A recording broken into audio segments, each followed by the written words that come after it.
Welcome back once again to a special edition, and of course we're still giving you a special coverage of the 8th edition of Cairo Water Week that wrapped up today its activities, and the event was held under the patronage of His Excellency the Head of State President Abdel Fattah Sisi, and brought together actually a wide range of participants, including ministers, representatives from international and regional organizations, as well as experts and stakeholders on water-related issues from around the world. And also with the presence today, His Excellency Prime Minister Mustafa Madbouli attended the closing session, and he gave a very impressive speech. And with us live over the phone is His Excellency Ambassador Gamal Bayoumi, former Assistant Foreign Minister. Good evening, Ambassador Bayoumi. Good evening, how are you? Our real pleasure to have you, sir, in special edition. In the closing session, Prime Minister Mustafa Madbouli gave an impressive speech and stressed the urgent need to strengthen the trans-boundary cooperation in managing water resources. What does that mean? This is very important because since decades, Herodot said that Egypt is the gift of River Nile. Without River Nile, there will never be Egypt at all. So water is our life. Not only the cup of water which we are drinking, but the flood of water which is giving us all what we eat, all what we navigate, and many, many things. So water here is very important, but the issue became much more important because of the position of our friends in Ethiopia. They are stubborn, they do not answer to our questions, they are building a dam, and they cannot stop the water from coming to Egypt. Why? Because they do not need the water. They have rains much more than they need, and even the rains sometimes it floods their country, and they cannot do anything about it. Even the dam, we do not some have anything against the dam by itself, but two things: that the dam, they were intended to build a dam of 42 meters height. Now they went up to 70 meters height, and the earth cannot resist this or support this, and we are very afraid that the dam can be destroyed by itself. Exactly. Ambassador Bayoumi, on this point, I'm glad, it's good that you raised this point, because earlier President Abdel Fattah Sisi, in one of his speeches, he talked about the problem of the dam and everything, and he said that water security is a no compromise issue. He asserted, and then Prime Minister Madbouli also asserted that point. Now, this problem that is going to be affected from the dam that is being built, that is the very popular issue of the dam, is not only going to affect Egypt, it's going to affect the Nile Basin countries, different, I believe more than 15 different nations? Exactly, and the problem here at the beginning, it was that we were worried about lack of water. Now we are worried about flooding much more water than we can have. That's why we started to open Tushka to absorb the surplus of water. That's why we are thinking about having another channel of the River Nile on the western side of the River Nile. This is a new problem for us.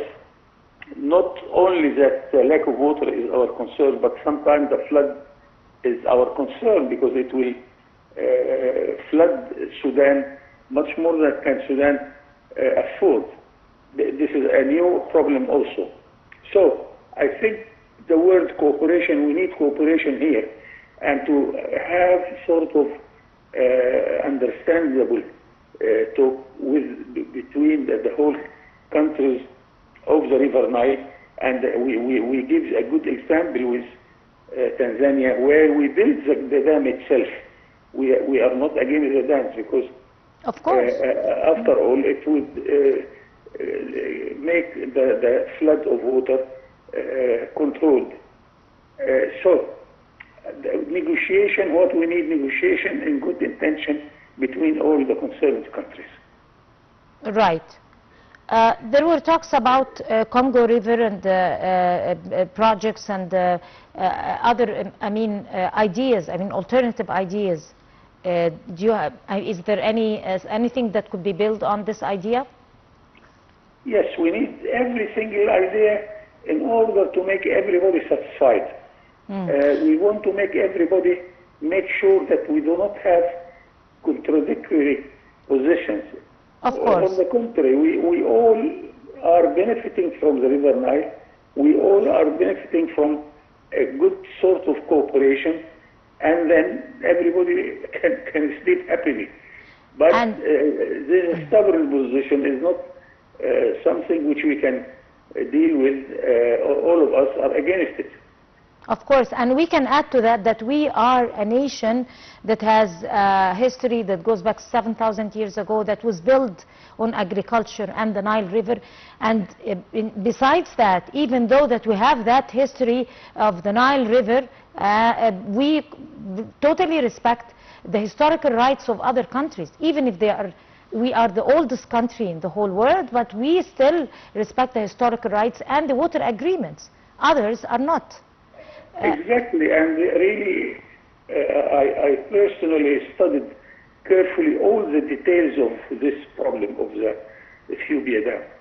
And I am quite satisfied that it wouldn't hurt us if we cooperate and talk to each other, and then we can come with good deal for everybody.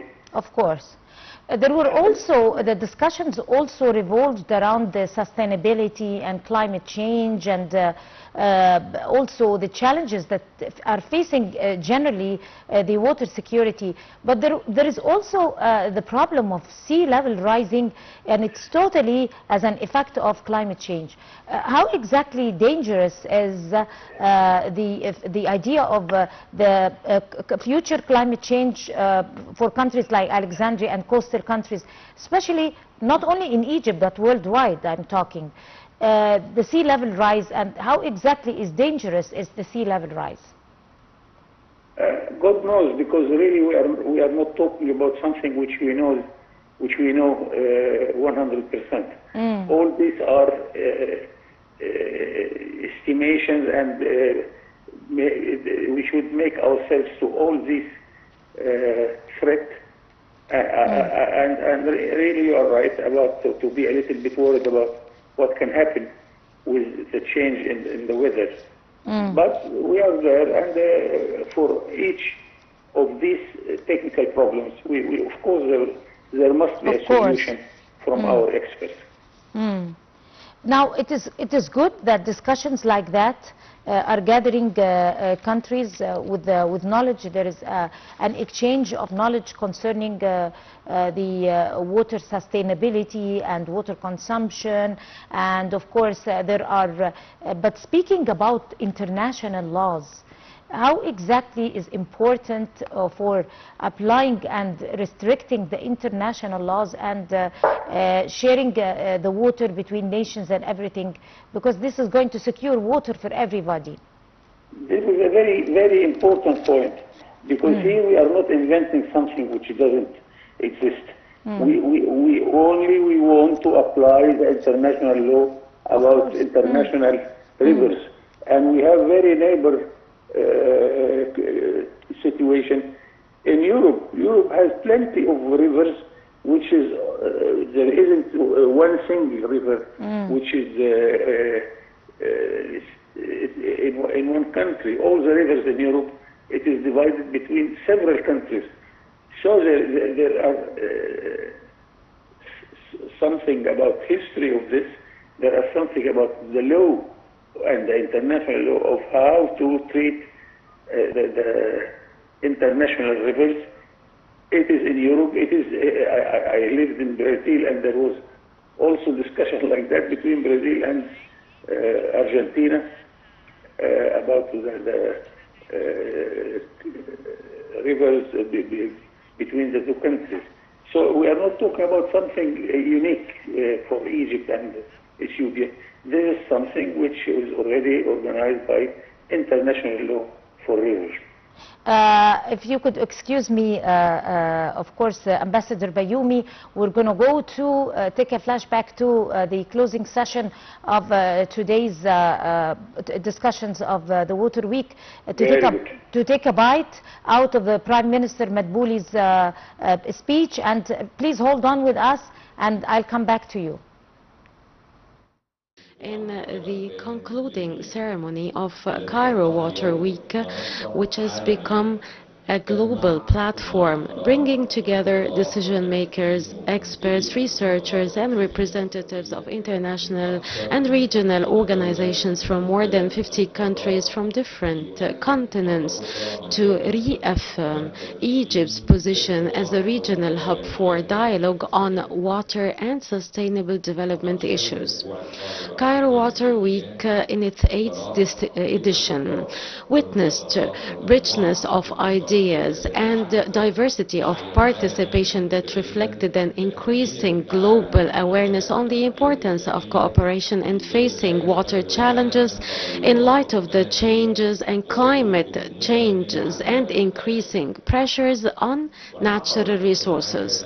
Meetings of this year's week were held under the title Innovative Solutions for Climate Resilience and Water Sustainability, with high-level participation from their excellencies, ministers and ambassadors and different representatives of organizations. And this reaffirms the high position of Cairo Water Week as one of the most prominent and important global platforms and events in the field of water and sustainable development.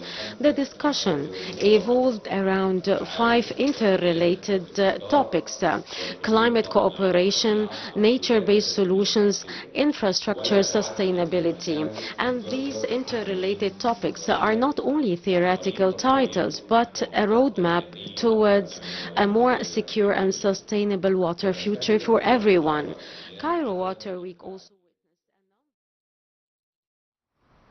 Well, that was a quick bite from the speech given by the Prime Minister attending the closing session of the Water Week. Of course, with us still live with us over the phone is His Excellency Ambassador Gamal Bayoumi, former Assistant Foreign Minister.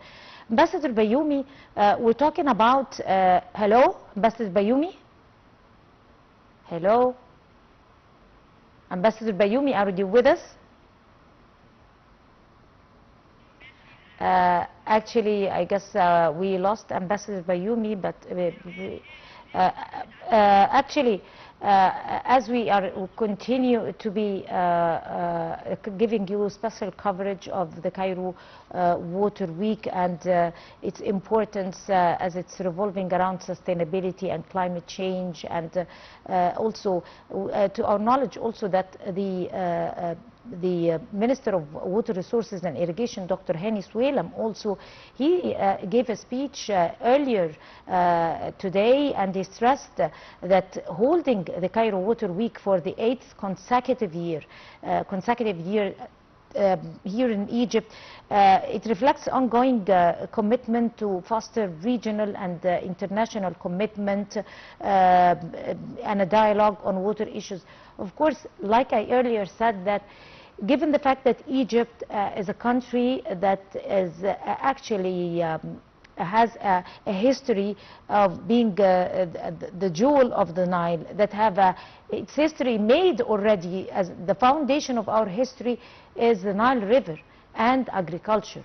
Our history started with agriculture, and that's why the Nile River to Egypt is life. It's the veins of life.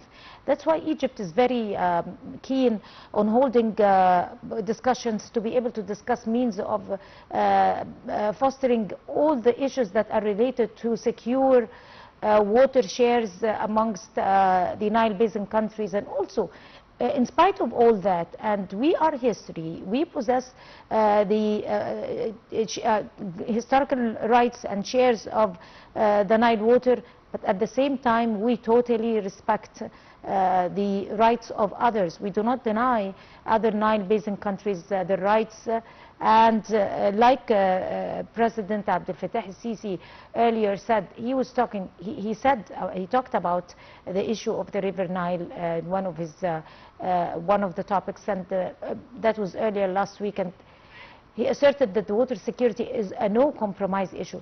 I guess we retrieved Ambassador Bayoumi. Ambassador Bayoumi, are you with us? Yes, I am with you all the time. Right. So we just played a bite out of Prime Minister Mazbouli's speech that was given in the closing sessions, and he talked about water management, and he talked about how important is securing the rights. He talked about the growing global challenges, of course, that are posing threats, like in terms of climate change, and also the population, the overpopulation. There is also those issues that you kindly mentioned in our first phone call, which is some people who do not respect the historical rights and shares of water. He raised some important issues and said that the collaboration of Nile Basin countries and other countries who care about the whole world in general and its safety, from an idealistic perception, is going to help resolve issues like that. Yes, what makes me satisfied, and I'm not terribly worried, that we are not talking about something unique. This is not a case where it doesn't appear in many other places in the whole world, as we already mentioned. And I think that the secret word here is negotiation. If you can continue talking to all the partners and negotiate, then everybody will discover that we do not have different stance. We can cooperate, we can respect all the rights of everybody, and then everybody will go happy from this negotiation. This is my job, by the way. I negotiate. Whenever I negotiate, I win. And in order to win, you have to make others also feel winning something. It's not what we call the zero-sum game. You take everything and you don't give something to others. And here we are not quarreling with anybody. I want to tell you a secret. Don't tell anybody. I will. Nabil Fahmy, our Minister of Foreign Affairs, when he was in his chair, he told me that we proposed to Ethiopia that we build the dam, like we built the dam in Tanzania of Julius Nyerere Dam. We were ready to build the dam ourselves. We are not against this, because some people on the mass media are keen to say that there are some countries against us and they are helping financing the building the dam. We are not against building the dam. We are with building the dam according to a special regulation which will give everybody their right from this water, which is our life. So we are not talking about something which doesn't exist in many other countries. Of course, we're only talking about respecting shares of water and historical agreements, but also among the people who were keen, or among the sectors that were keen on attending this year, the 8th edition of the discussions of the Water Week, is the international organizations and international community like FAO, the Food and Agriculture Organization, of course in Italy, that is located in Italy, and also the United Nations Development Program, which is UNDP, that they have a sector here in Cairo. So also international community is so much interested. So talk to us about the role of communities like UNDP and FAO. Yes, and we have common friends which can talk to Ethiopia and to talk to Egypt. Our friends in Europe, they have all the experience we can need. And we depend on this also, that people can help all the parties to come to reason. That's why I am a little bit satisfied. I'm satisfied in this concern, and I don't see that we have serious things to quarrel about. Ethiopia is flooded with 1,600 billion cubic meters of water coming from the rain. And the problem in Ethiopia is that they have surplus of water. They don't need the water of the river Nile. They use the Blue Nile for 0.5% of their needs. This is the situation. Second, that they want this dam to generate electricity. To generate electricity, you have to pass the water from south to north. If you do not pass the water, you will not generate electricity. So all the basic realities can make you highly satisfied. So I don't see any reason to quarrel with others. On that note, of course, Ambassador Gamal Bayoumi, former Assistant Foreign Minister, would like to thank you so much talking to us on special edition on Nile TV. Thank you so much, and you have a good evening. Stay tuned for more coming up on Nile TV for more coverages and more programs and news at the top of every hour.